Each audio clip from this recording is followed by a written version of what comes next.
alhamdulillah. Assalamu alaikum wa rahmatullahi ta'ala wa barakatuhu.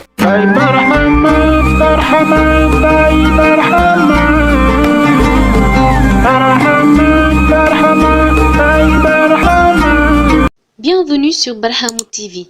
Si c'est votre première visite, abonnez-vous et activez la cloche de notification.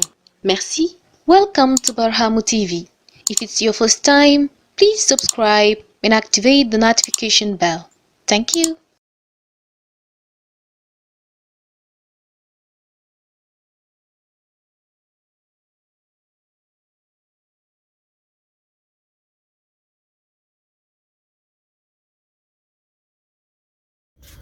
أعوذ بالله من الشيطان الرجيم بسم الله الرحمن الرحيم الصلاة والسلام في تسارف الأواني من زوات ذات التترى نحو تاها ما كفاني ثم آل وصحاب سارمو وصل الحواني.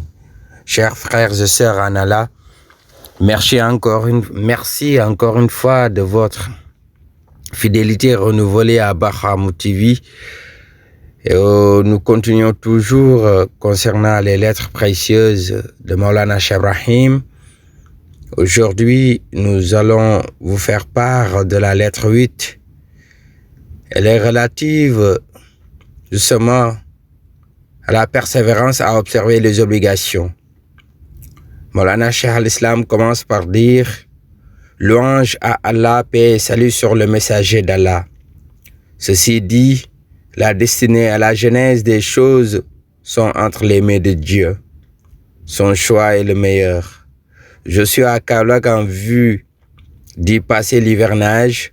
Je vous recommande ainsi qu'à moi-même la persévérance dans l'observance des prescriptions religieuses telles que la purification, la prière rituelle, le wird et la wazifa à l'heure et en groupe. Le regroupement est une condition sine qua non pour la prière canonique. Il en est de même pour la wazifa et le zikr du vendredi. Ainsi, je vous recommande le respect des droits des ayants droit, notamment vis-à-vis des deux parents, des autres proches, des voisins et des compagnons de Cheikh Tidiane. En nos mots, le respect vis-à-vis de tous les musulmans. Et plus particulièrement envers les hommes de science des deux catégories. Œuvrez à obtenir le licite en vue de vous conformer aux exhortations d'Allah et ne manquez pas d'assainir vos intentions pour la totalité de vos actes.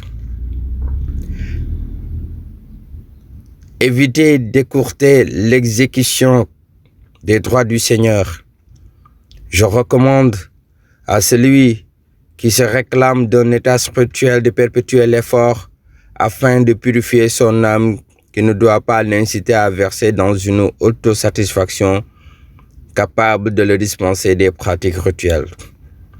Aboul Qasim al-Junaidi, qui est l'imam de cette voie soufie, a été interrogé à propos de ceux qui violaient les recommandations divines en prétextant que celles-ci n'étaient qu'un moyen pour accéder à Allah. Une station divine qu'il prétendait avoir déjà atteinte.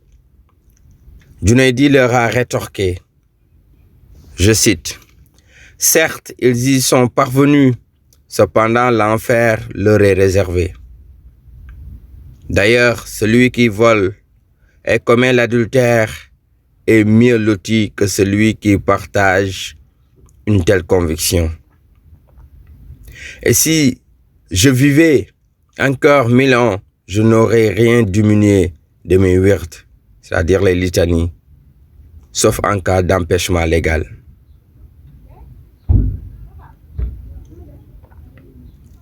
Évertuez-vous dans les travaux champêtres pour Dieu et par Dieu, sinon dans l'intention d'en faire profiter les musulmans et tous les hommes ou enfants, dans l'optique d'en tirer un revenu licite pour vous-même et pour votre famille. Chacun selon son degré spirituel et sa compréhension à Dieu. L'exalté, le Très-Haut. Je prie le Tout-Puissant de par son essence, par l'entremise du sceau des prophètes et celle du sceau des saints, de nous accorder la sincérité dans la servitude et l'acquittement des droits du Seigneur, et qu'il nous traite sur la base de son indulgence, sa générosité et son honneur. Cela lui sied et c'est lui qui en est capable. Chers frères et sœurs en Allah, ainsi donc s'achève le contenu de cette 8e lettre. Rendez-vous est donné prochainement pour d'autres recommandations de l'imam de la Faïda, notamment avec la 9e lettre. Assalamu alaikum wa rahmatullahi wa ta'ala wa barakatuh.